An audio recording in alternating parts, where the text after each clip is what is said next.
don't need an introduction to the other guy here, Hall of Fame coach, my former coach, Tom Izzo. I really appreciate you joining me for the first time. Hopefully with you, like you said, this will be a big starting point. I don't know how I'm gonna take it up from here, but we'll get into some pretty in-depth things, hopefully. Well, first of all, I'd like to say thanks for having me on and congratulations to you.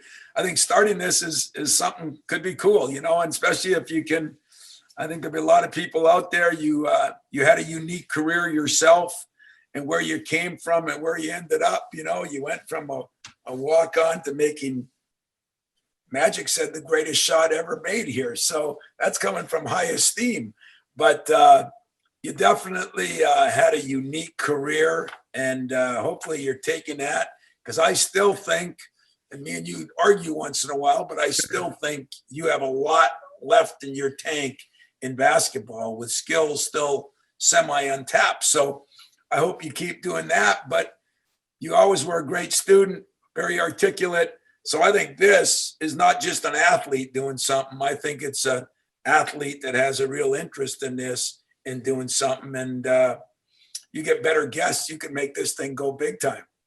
I don't know if I'll get better guests, but for now we're gonna call it a little side hustle. Like you said, I'm still trying to work on basketball as long as my body holds up. But as you said, kind of speaking about my career, that's kind of what I want to start off with, is just my 5 years there and kind of the ups and downs, the roller coasters of everything that happened. Because I don't know if you realize, but the 5 years I was there had a lot of different things happen. So with that being said, I don't know if you want to start with the highs or the lows. I'll leave it up to you.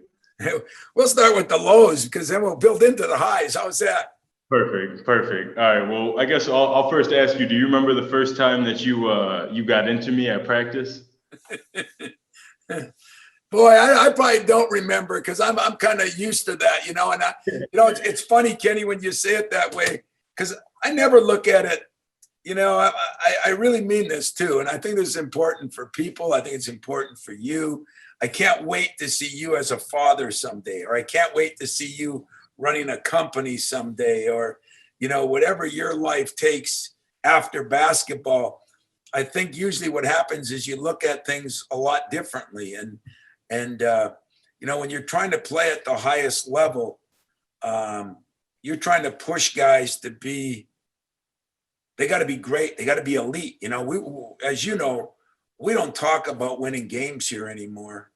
We talk about winning championships and getting the Final Fours, And so that's such an elite level. And if I did get on you, it probably wasn't academically, because you were a good student, but it was probably to push you, because we saw some things in you. So tell me when the first day was. It definitely was trying to make me better, but it was right from the get-go. I think it was the first official practice in the summer that I had first got on campus. We were doing shoot-arounds and everything like that. But the very first day of practice, we were running the transition drill, and someone passed me the ball, and I go and lay it up, and I think it's a good play. I make the layup, and I'm running back on defense, and all of a sudden you blow the whistle, and you're just like, what are you even doing? If you're not going to dunk the ball, just go ahead and go back to Warren, Michigan. And I'm just like, wow, first official practice, and I didn't even know how to react. First of all, you got to remember this. I mean, there's not a coach in America that doesn't pick on freshmen. I mean, that's part of the deal, man. I wish you would have been here when Judd had me as a GA and I was a freshman. I think I got fired more times than I can remember, But I honestly think, one of the things you had is elite athleticism and very long arms. And so you had measurables that put you almost at a different level. And probably right off the bat, I wanted to say, hey, anything close, dunk it.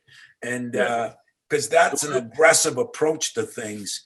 And probably, you always want to make an impact on a freshman. And you want a freshman that's a little bit worried and concerned, and what am I gotten into? Because then you it's like the weeding out process of classes that you've been in, If you got to take a certain class to get into the business school, they call them weed out classes, the strong survive and the weak don't. The good news is you survived. I did make it. So look on it a positive. It's funny you even say that because it was just, I was worried. I mean, you see it on TV. I've watched Michigan State my entire life, so I knew what I was getting into, but it's just so much different when you're in those shoes and you're yelling at me. You know what I mean? It's just a whole different mentality, a whole different feeling, and you kind of send shivers up your spine. So what I want to ask you, because this is a two-way conversation. Of course, anything you want. What as I always laugh about with certain guys I know, like I said it about Judd Heathcote, or I've watched the John Thompsons of the world, or I've watched the Bobby Knights or the Belichicks. The bark is usually worse than the bite. You know what I'm saying? The bark is always worse than the bite. And, you know, when I think of it, the only thing that ever upset me about you was I always feel like I can get more out of a kid, especially someone that has more talent. As you proved, you know, you did grow through it, but I think you could have been a draft pick still. You know, I think I always look at it that way. So, you know, I think everybody out there should realize, since this is a pretty blunt, honest thing, first of all, I love you to death because, you know, your parents, what they have gone through, your aunt, and how you were a Michigan State guy since you were old enough to get brought up here from your aunt and uncle in games. Remember those days? Absolutely. I mean, that was really early. And let me tell you something. You're always better once you're gone. Just like you're going to respect me more once you're out, you become a parent, you become a boss. But I got to respect you more because I learned, like, how would you like this phrase? You ever think this phrase would happen last year? God, I wish Kenny was back because he would have done this and this. Kenny was so good at switching. Kenny understood the game so much better. You know, what the hell are you guys doing? You know, and I think that's what happens in life.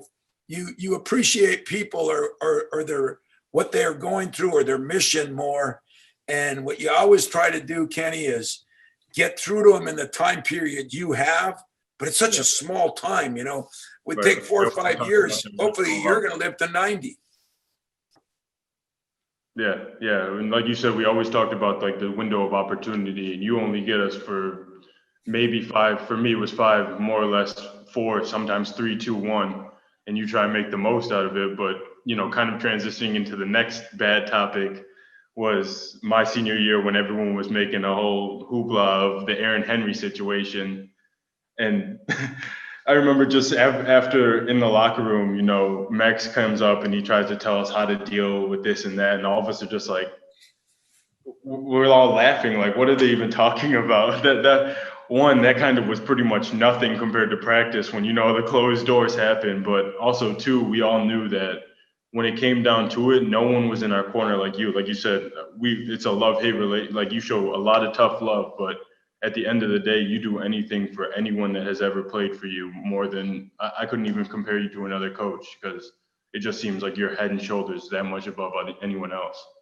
Greatest compliment you could give me, to be very honest with you.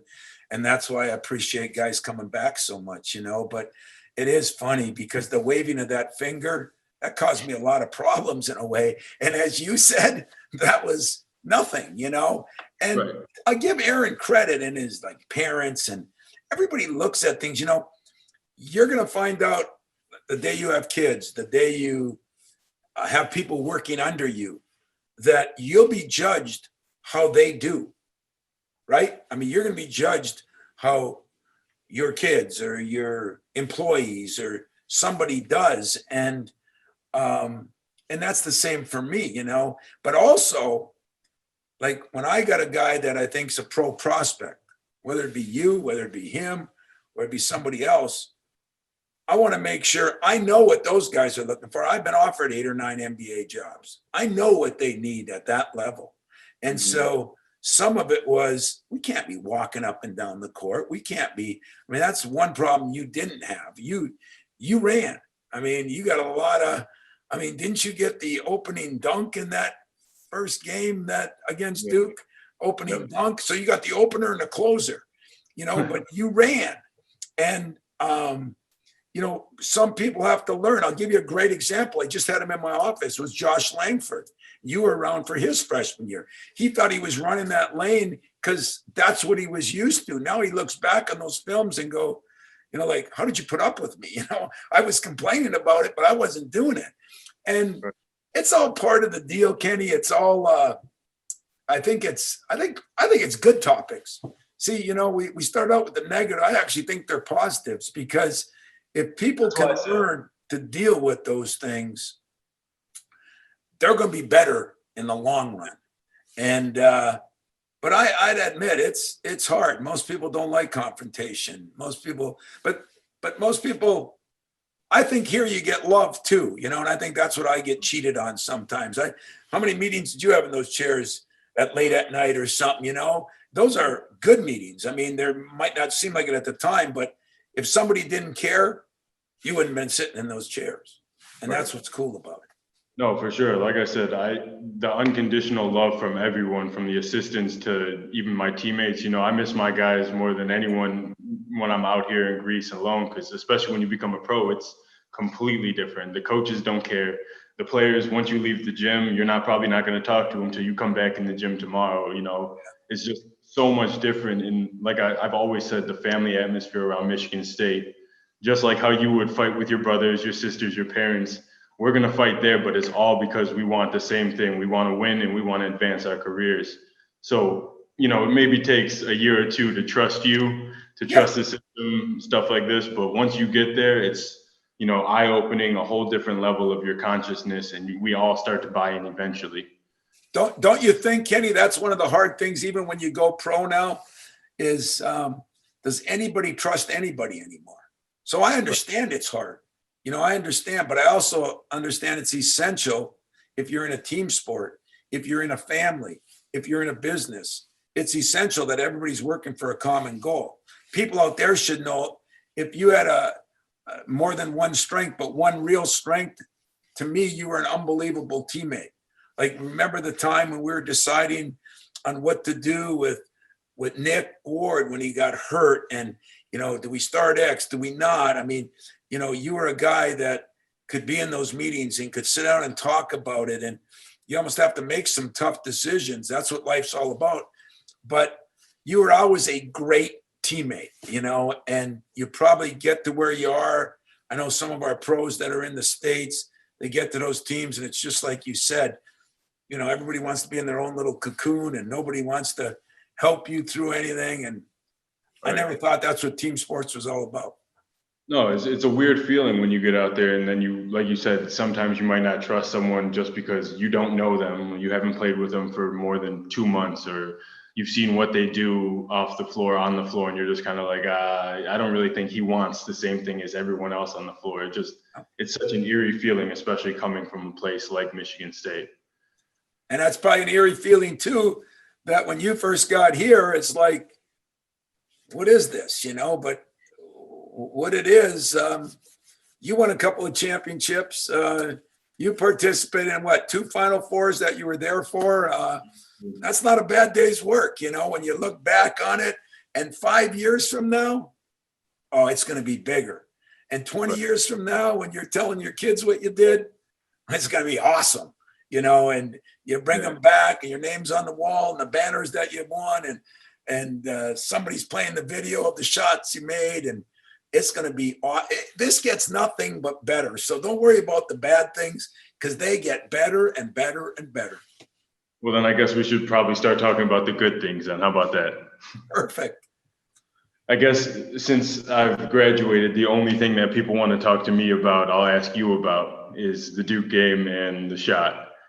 And what was going through your head in that last moment when I shot it? Because as I've said before, that was not what the play was. The play was supposed to be, throw it to X or to Cassius and then run the pick and roll with X. But, things worked out how they did. So what was going through your mind when the shot went up? To your credit, it was really a read, I mean, they covered it different than I thought they would. And you were wide open.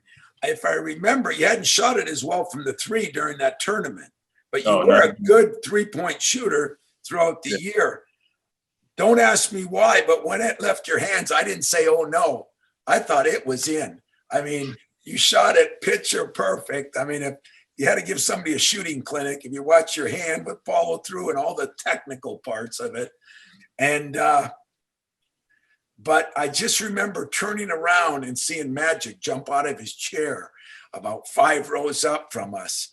And it was an unbelievable moment because they were a favorite to win the whole thing. And so it was one of those memories that, I talked to Mateen earlier today, and, you still have those national championship days. I still remember our games in both Detroit and on our trip to the national championship. I remember the Duke and Kentucky win down in Texas. That was one that Chris Hill and Kelvin Torbert and we all talk about a lot, Alan Anderson. And this one, I mean, you think about it, there's been 5, 6, 7 just moments, in a 25-year career. That's not many that you'll remember for 2 lifetimes, and when all you guys are sitting there the day I go down, you'll be talking about it. You'll be sitting in a room and you guys will be laughing and talking about it. And it'll be just one of those memory makers that I preach all the time, that you don't get to do in a lot of things you do in life, but in sports and you think about the shot. I remember making a statement to the media. There were 500,000 living alums that saw that shot because it was, if you didn't see it then, you saw the replay and you wanted to see the replay, and people that didn't even care about sports, they wanted to see it. So, God, I get excited thinking about it. Yeah, I know. For me, it's kind of still hard to really talk about and just realize the whole, I guess you could say, how big the moment will be. Like you said, it's 6 or 7 places, but for me, it's, it was one of the better shots I've ever made and best game that we've had. But just to realize that how many people remember it, and that, like what you even opened up with about what Magic had said, it's over my head completely, and I can't grasp the concept that this is what I did. Well, you know what I like about it, Kenny, is you got to admit you did work on your shooting, and you became a better shooter. That was not a Hail Mary luck shot. You shot a lot of those that year from the exact same spot, the exact same way. And I think that's what's cool about it is it's over your head, but I don't think you didn't duck the moment. A lot of people do. You had been there and done it before, so you had confidence in your shot. Not being a Hail Mary, I think, should make it easier on you because you earned the right to shoot it and the right to make it. Right. And that's kind of what it felt like. It was just another shot for me, but it was just like a accumulation of the entire season for our entire team, between McQuaid, how he played, Cassius, X, Aaron, Gabe, how they carried us a little bit through the tournament, the LSU game. The whole season kind of wrapped up into that game. And it just, like you said, it was something that we had done before. We never shied away from the pressure that year, and we all had worked to where we got. And so for us, it was a great feeling, but at the same time, it was another day's work. Yep. Very well said. And, but I promise you, like I said, it'll grow. It'll be like the minnow that became Moby Dick, it'll just keep growing and it'll get bigger. It'll be more fun. I told you before you left, you should make sure you get all the tapes of your games. And that one, you should get all the highlight tapes that were played all over the country because you don't need to look at it. But someday your wife, someday your kids, someday your grandkids. I mean, it's crazy that you think of that. Raquel got married this summer. I got to start thinking that way now. So it's going to happen. And when it does, you're going to have a moment in time and a memory that few people will really have. Right. And also congratulations to Rocky. I saw the pictures. It looked beautiful. But, thankful to me, like you said, getting the films and everything, that highlight is on the internet. So, the place that you don't like to venture all that much, I'll be able to find forever. Fair enough. It'll be all over Twitter forever. So I'll never have to worry about that. That's one advantage. But also, I guess with like that, like transitioning with the technology, I'm sure you've had to even work on how you like just how you've communicated with people doing interviews now in the summertime with COVID. Like, how crazy has it been? Because I even came to East Lansing for a little bit. It was while you guys were mainly out of town early in the summer, but I mean, I was there for like 4 days, and DT was like, once the team comes back in, you got to be out of here because we can't risk. How crazy has that been for you guys just trying to work with that? Yeah, it's been very difficult, to be very honest with you. It's been one of those things. It's got guys knocking on the window. It's been one of those things that I've never been through. Nobody's Right. been through it. We're learning every day.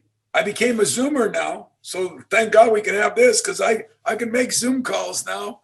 I guess that's another plus, but because it's helped me stay in touch with people. This is pretty cool that you think you're in Greece and I'm here.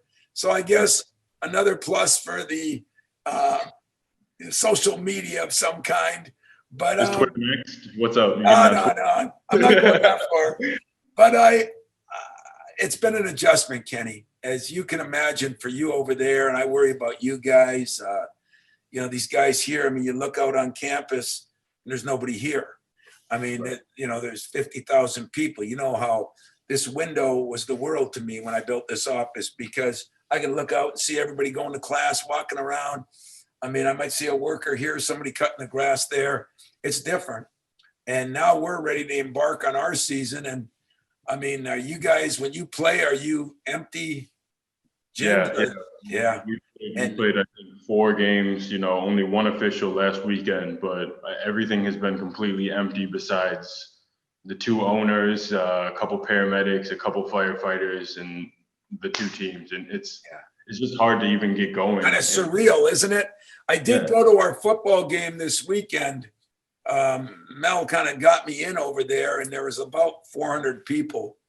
And I sat with Coach D'Antonio, and I mean, I just couldn't. It was just hard to wrap my arms around. There's usually 75,000 people in there, and I drove over there, got practice, and drove over 10 minutes before the game, and drove right in. Usually there's traffic jams everywhere.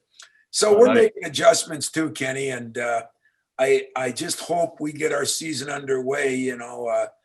Football's playing right now, although Wisconsin just had a major setback with 12 people, that got it. And, what I hope is that we play, but what I hope even more is that everybody stays safe. You know what happened to DJ's father with the COVID. We just lost Peter Secchia, who was So, the ambassador to Italy, spent a lot of time in Greece, and he caught the COVID and died, for other reasons too. He was 83 or 4, but, that's what I hope for you, for me, for our families. right. Everybody's got to stay safe and we'll get through this. Right. I think that's just the main thing for people right now is just staying safe, staying together, caring about one another, like how we do at Michigan State. And, it's just hard to watch people like DJ's father, Peter Secchia, that, might have been safe or taking precautions and still ending up, rest in peace to both of them. But it's just sad. It's really sad, and I'm hoping right now for you guys that you can just get going underway without any problems. Because, like you said, with the problems with Wisconsin, we just had a team that we're supposed to play in 2 weeks. Out of their 12 guys, 11 of them have it. So now we're just kind of, question marking the schedule for that. We already lost 4 different teams in our division that dropped out because of different COVID reasons, money issues, all this and that. It's just a crazy world that we live in. And I could only imagine being a college student trying to go through it. I know they're testing probably twice a week or something like that. We're on every day now. We're testing every day, every morning at 7:30. It's really Cool. different, but I'd like to ask you, I mean, how is it in the city in that? How safe do you feel? Do you mask up? What do you do? It's been, when I first got out here, it was kind of weird because it was completely different change from how it was in the United States, especially with Michigan. We had worn masks pretty regularly, almost everywhere you went. I got here and I think half of the UK was on vacation here when I first got here. So all of them were at the bars, out partying, no mask, anywhere you went, and it was packed everywhere. Wow. And now they're starting to kind of gear up for Right. a second. Yeah, it's starting to gear up for a second wave as it's gotten worse here and in Athens really bad. So even when we go to Athens, which is like host of most of our teams, we don't even leave the hotel. Like they bring food to our room, we stay in the hotel room nonstop. It's getting crazy again out here, and they expected. Yeah. Well, you just got to stay safe, man. But that's hard. And you know what? You're right. I mean, you think of the 6, 7 years when you were 18, 19, 20, I mean, that's a period of time when, it's just different. You don't expect things. It's hard to be locked in. I mean, we changed our recruiting room up there. We put some video games in and we put some arcade games in and pool. And it's just so that the guys have somewhere to go because it's just stay in their apartments or come here. And so we're trying to work around. Everybody's a little more worried about mental health and how a 20-year-old responds to all this. Now that you're a little older, a little wiser, I mean, it's going to be a little easier. It's still difficult because it's difficult for me. But for those guys who expect those 4 years of college to be able to be out doing what you want to do, it's tough. And I feel for them. I really do. Right. I feel like when we got into college, as much as it is physical and mental in the classroom, is social is just as big as either one of those, and getting your mind away from basketball and kind of just relaxing. So not having any of the summertime really off to go do things, travel, whatever, and now coming back to school to where it's, maybe empty, but everyone's, even if there's people on campus, you can't really go and see them because you're risking, the biggest problem we have, Kenny, is 99% of the campus is closed down, but all those kids that would have lived in the dorms are now living in apartments. And right. So, we had some problems with sororities, fraternities, just normal things that we understand everybody wants to do. If you do them now, we have a 21 day, if you get it here, 21 days in the Big Ten, you're out. So think of football. Those guys at Wisconsin going to be out for 3 weeks. And so I don't know. And I loved what you said earlier when you said a lot of times you can do everything the right way and it just, doesn't work. Now, sometimes some guys are doing things the wrong way, and I guess you got to expect the worst. But when you do it the right way and everything and things happen, it makes you feel bad. Really right. It's like you said, no one's ever experienced something like this, never gone through it. There's no playbook for it. There's no right or wrong answers really at the end of the day. But, we have a guideline for what the best precautions are. And I'm sure you guys are doing your best to police the guys and kind of, steer them in the right way.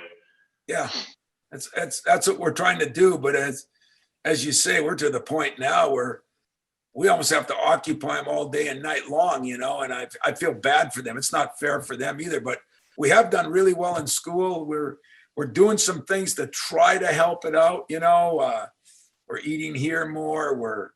We're doing some activities upstairs. I mean, we've got Xbox, we got car racing up there. You're going to enjoy it when you come back, man. I'll take you on a little race around the track. But it's difficult for them because you can't.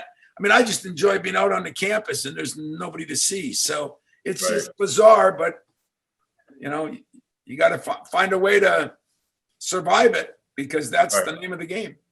Yeah. And I guess going with that, you guys are starting to gear up. I mean, how many more weeks do you have 3 weeks until supposedly your first game? It's now 4 weeks. It was going to be earlier. It's 4 weeks from tonight.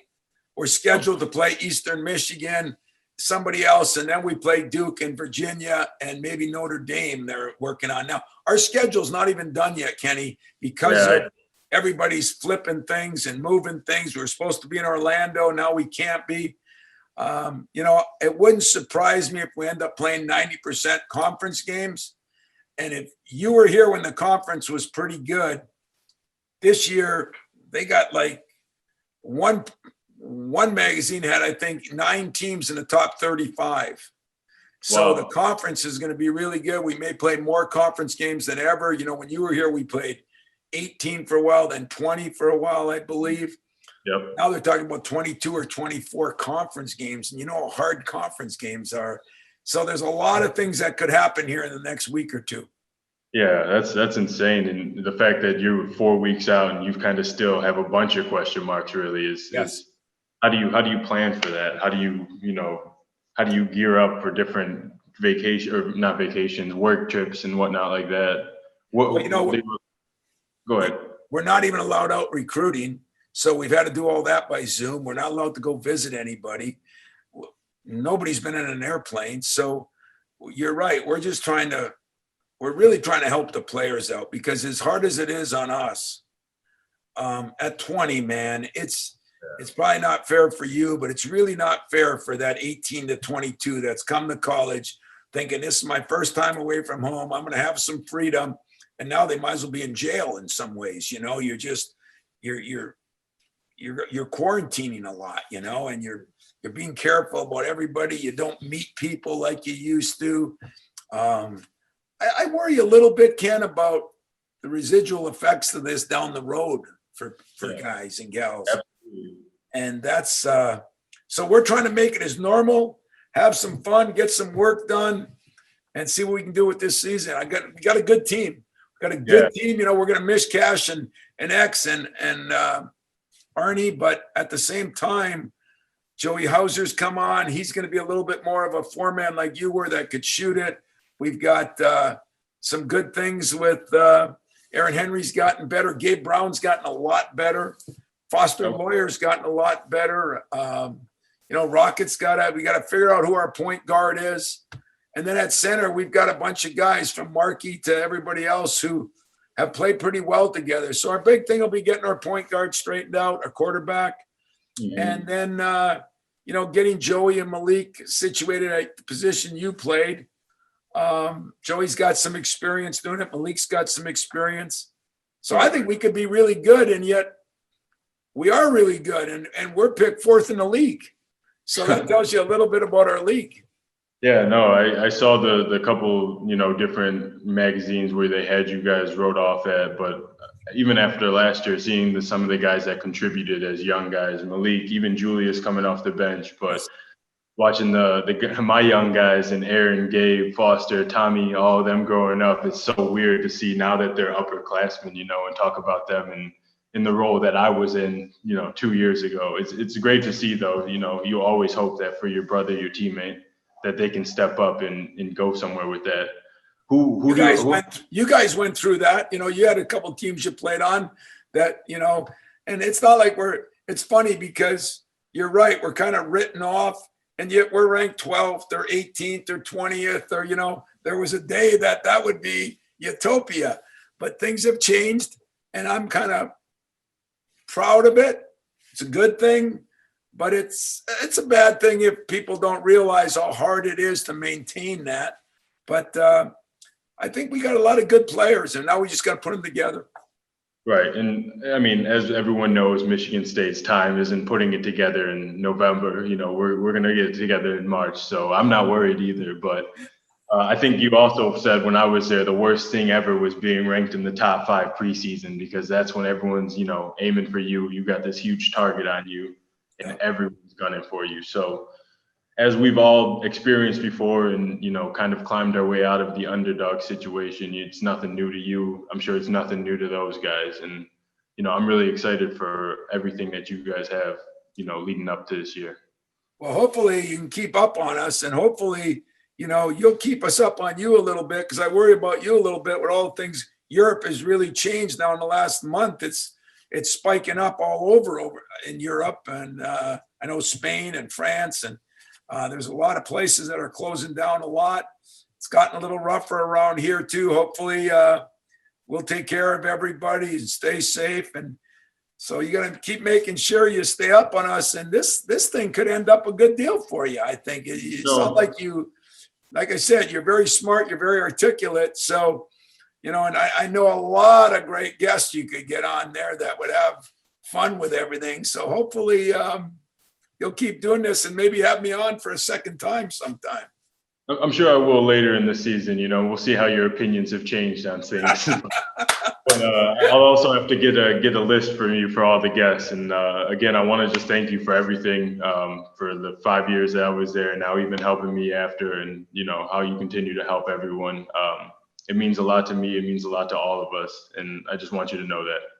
Well, Kenny, I appreciate it. I really do. And make sure we stay in contact now and closer touch. And I think you're off to a good start. I mean, this was kind of fun. We had a little fun with it. We talked about some interesting things. And I think you did your homework. I could tell you were organized on what you wanted to say, which doesn't surprise me.